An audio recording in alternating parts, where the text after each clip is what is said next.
Welcome to Sabbath School Daily, where we have been studying from this lesson, Psalms. This week we're studying from lesson number 7, which has the title, Your Mercy Reaches Unto the Heavens, and today is Thursday's lesson, which has the title, Forget Not All His Benefits. Today's lesson revolves around Psalm 103. Now it's a pretty big psalm, so I'm going to let you read it and draw the conclusions that you get from studying the lesson and from our video here. So I'm not going to be reading the whole thing, but I do want to contemplate on a few ideas that we find in this psalm.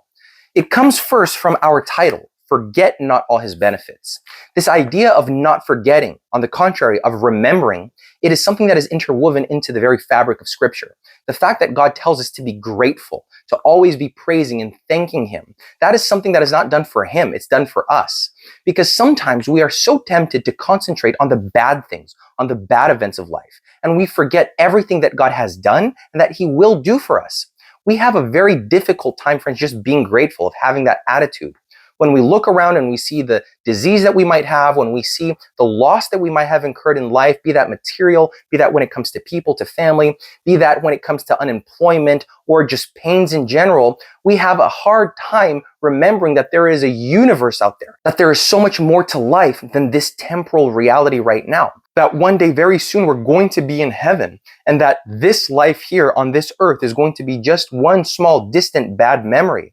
And that truly our life hasn't even started yet. Real life is going to happen when we go back home, when we go to where we were created to be, with God, without sin and temptation, without death or decay. So these are things that we need to be constantly reminding ourselves. And so that's why God keeps telling us to be grateful, to remember and not forget all of His benefits, all of His blessings. Again, it's easy to do so in our life here. But pray constantly, daily, so that those realities might be in your mind all the time. Not only that, but remember all the things that God has done. Think about the blessings of your life, the things that He's done in the past, the protection, the provision, the joy that He's given you, all the way to the small things of life. The toothbrush that you have, the toothpaste that you have, the hairbrush, right? The soap, the water, everything that you have that God has provided to you. And look, even if you don't have those things, because we know that there are people in the world that don't have flowing water and that don't have on-demand electricity, but God always provides for His children, wherever they may be, whatever their reality may be.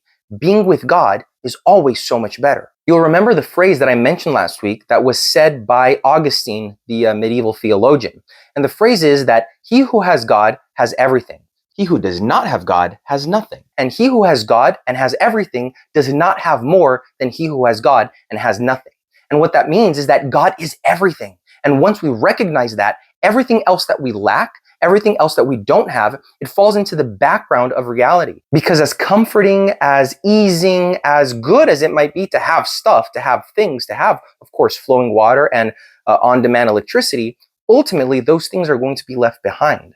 The things that we have, the material possessions, they don't go with us, even in the grave and to heaven. So the true worth of life, the best thing that we can do is to preserve ourselves in the Lord and to be able to take with Him, when He comes back, the one thing that remains, which is our character. The lesson opens today by saying this. Psalm 103 enumerates the Lord's manifold blessings. The blessings include all His benefits for a flourishing life.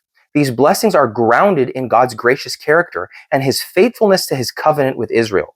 The Lord remembers human frailty and transience and has compassion on His people. Remembering is more than a mere cognitive activity. It involves a commitment that is expressed in action. God delivers and sustains His people. The powerful images in Psalm 103, verse 11 through 16, illustrate the immeasurable greatness of God's grace, which can be compared only to the infinite vastness of heavens. So the emphasis is in everything that God has provided for His children. From the great things of life down to the very small things, God always provides. God always shows up. He never abandons us. And even in situations of loss and of grief, we know that the Lord is there. Perhaps especially in those situations, we feel the presence of God even closer because He lifts us up. He carries us in those moments. Jesus told us in the book of John that He gives us a kind of peace that the world cannot understand. And the reason why the world can't understand it is because that peace kicks in, especially when there is no peace around us, when everything is chaos, everything is going crazy and blowing up in front of us.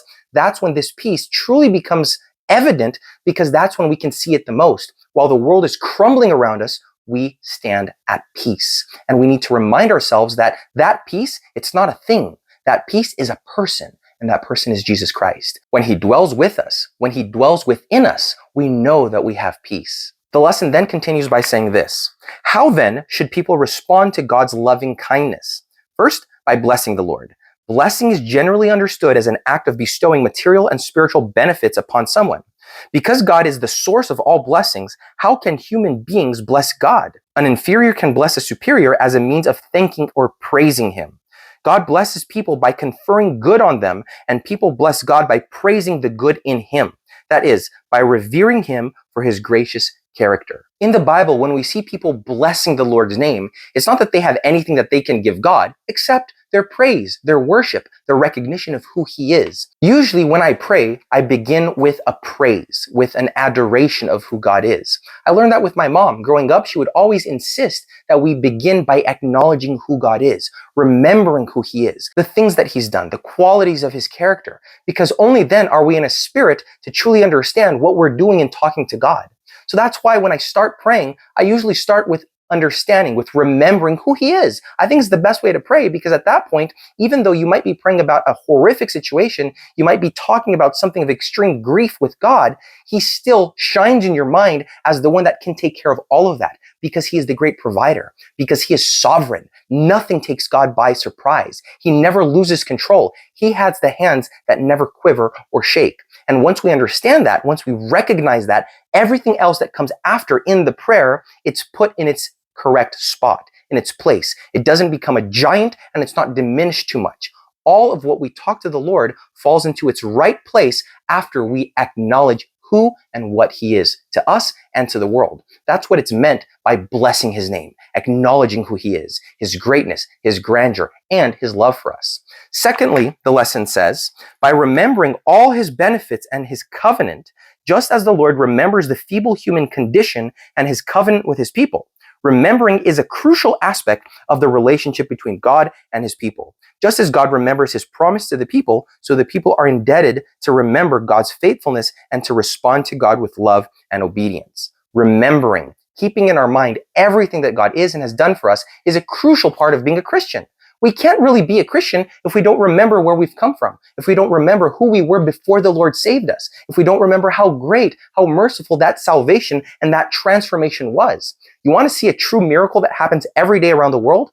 The people that are transformed by God's grace. In my opinion, that is the greatest supernatural revelation of God's character. The fact that he can still act with bara creation, creating in people a heart that was not there before. He pulls into existence someone that did not exist before. Not in creating a whole new person, literally, but that person is so transformed that what they were before is unrecognizable compared to who they are now because of who they are in God. And there are so many examples of that in the Bible. Just observe the Apostle Paul. Observe the Apostle Peter. Look at King Manasseh in the Old Testament. God is powerful enough to change and to transform people into unrecognizable new people. Not because he doesn't like them or love them, but because precisely he loves them too much to allow them to remain who and what they were before, hurting themselves and hurting others. Remembering is essential to recognizing God's grandeur and his place in our life, and the place of everything else that comes after, be that the great things or the small things of life. The lesson then concludes with this idea in mind. These famous words of Ellen White are so appropriate. It would be well for us to spend a thoughtful hour each day in contemplation of the life of Christ. We should take it point by point and let the imagination grasp each scene, especially the closing ones. As we thus dwell upon his great sacrifice for us, our confidence in him will be more constant, our love will be quickened, and we shall be more deeply imbued with his Spirit. If we would be saved at last, we must learn that lesson of penitence and humiliation at the foot of the cross. And that comes from The Desire of Ages, page 83. It's good to remember. It's good to remember who Jesus was, what he did, and how he lived. May the Lord bless you. Study your lesson. I know that I read all of it today, but there's still a lot more that can be gleaned by you taking the time to study it. Remember to comment down below. I love hearing from you. I love hearing your questions and your ideas. And please remember to like, to share, and to subscribe to our videos. We release one every day. And I hope to see you again here tomorrow for another Sabbath School Daily.